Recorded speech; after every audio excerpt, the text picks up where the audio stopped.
Salam əziz uşaqlar, bugün buraxılış imtahan modelinə uyğun mətn tapşırıqları 9 illik testlərin izahını verəcəm. Yaxın günlərdə bilirsiniz ki, inşallah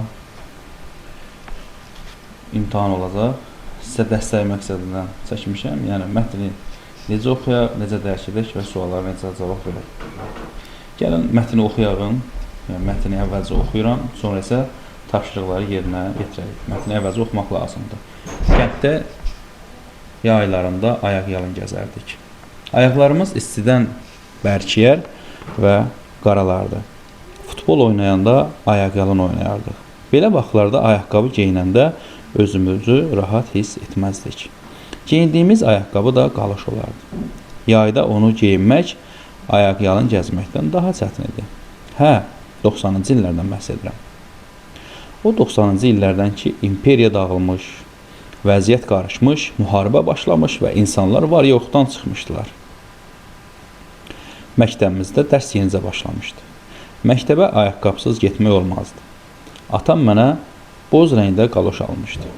Mən də corabım olmadığı üçün onu yalın ayağa geyinib məktəbə getmişdim. Əlaçı olduğumdan həmişə ön sırada otururdum. Sinif rəhbərimiz Məryəm müəllim mənimlə üzbəüz oturub jurnal yazırdı.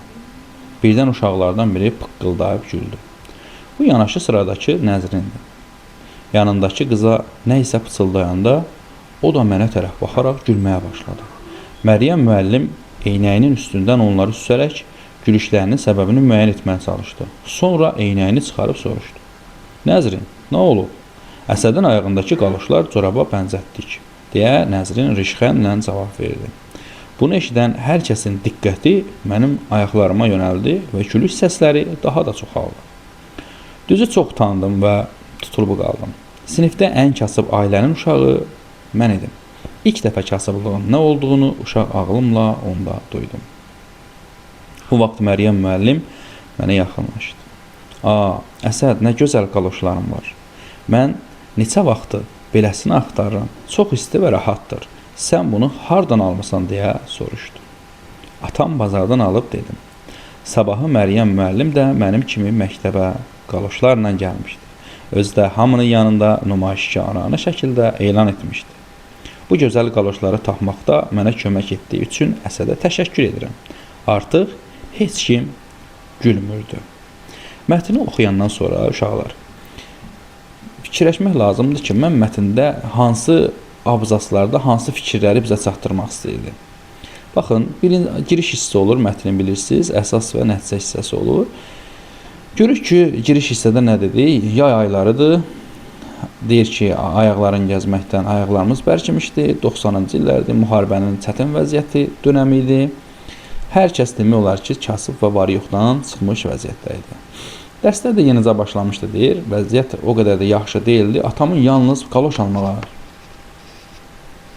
maddi durumu çatırdı deyə mənə qaloş almışdı. Deyir, mən bilirdim, onların içindən kasıb uşaqlardan biri də mən idim. Amma mən kasıblığın ən çox hiss elədiyim, duyduğum vaxt nə vaxt oldu? Dərsdə. Uşaqlar onlar rişxəndə güləndə.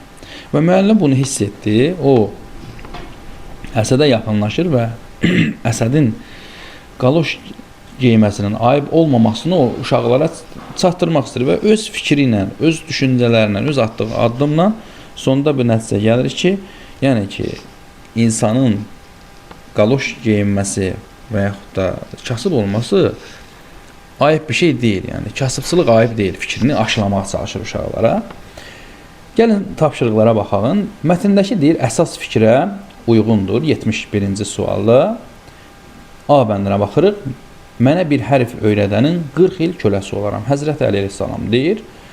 Fikirdən görürük ki, A bəndi doğru fikirdir. Amma mətnimizi tam əhatə eləmir. Ağac və müəllim öz barələ tanınır. B bəndi fars sözüdür. Bu da atalar sözü olaraq doğrudur, amma bizim mətnimizi tam əhatə eləmir. Biliksiz müəllim susuz bulağa, işıqsız lampaya bənzəyir. Kamenski deyir. Bu fikirdə Kamenskiyə fikri doğrudur, amma mətnimizi tam əhatə eləmədiyinə görə biz bu cavabı götürmürük.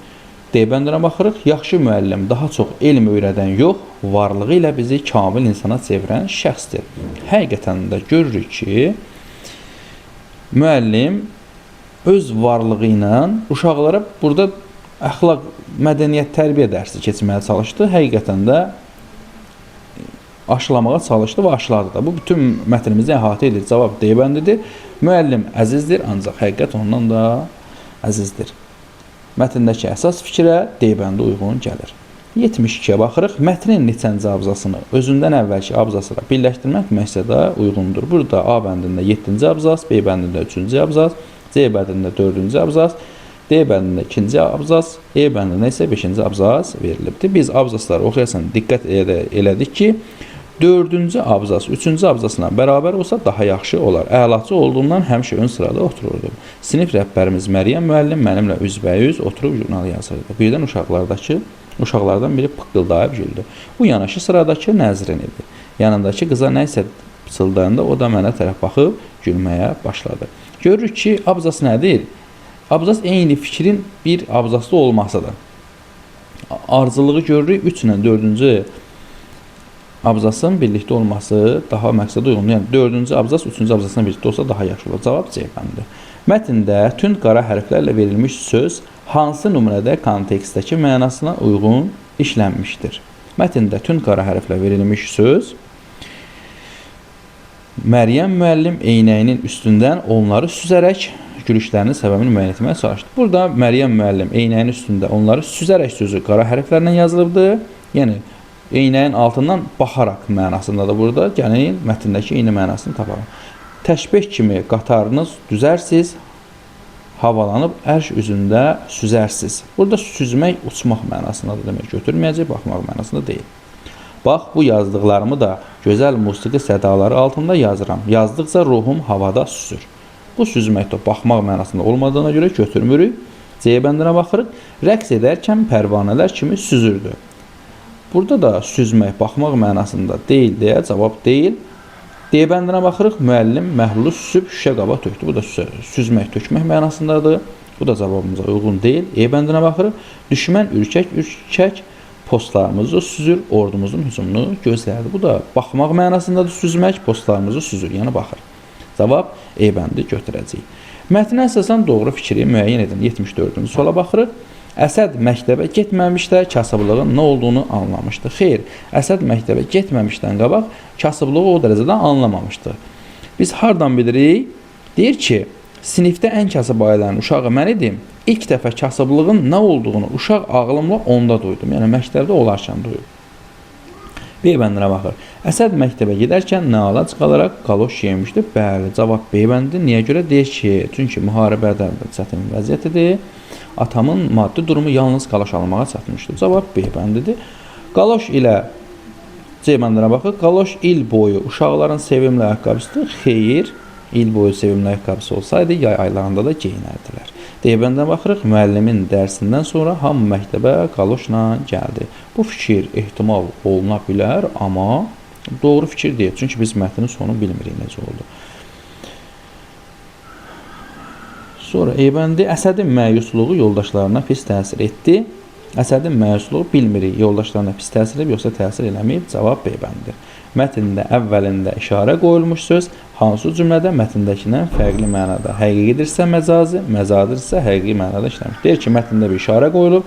Əgər mətndə söz həqiqi mənadadırsa, cavablardan məcazi tapın. Əgər məcazi mənadadırsa, həqiqi mənasını mətndən tapacaqsınız. Görürük ki, burada qarşısında işarə qoyulmuş söz oynayırdıq. Futbol oynayanda da ayaqyalın oynayardıq. Həqiqi mənadadır. Demək ki, biz indi burada məcazi mənada olanı seçməliyik. 1. Bu tamaşada oynamaq onun çoxdankı arzusudur. Həqiqətən tamaşada oynamaq olur. Həqiqi mənadadır. Bizə məcazi məna lazımdır. Günəşin al şəfəqləri kəndin üzərində oynayırdı. Günəşin al şəfəqləri kəndin üzərində oynayırdı. Məcazi mənada işlənir. Yaylığın ipək saçaqları ilə oynayır. Nə isə fikirləşirdi. Burada ipək saçaqları ilə yaylığın ipək saçaqlarını oynamaq olar deyə həqiqi mənadadır. Götürmürük. Qardaşım dərsdən sonra şahmat oynardı. Həqiqətən şahmat oynamaq olar.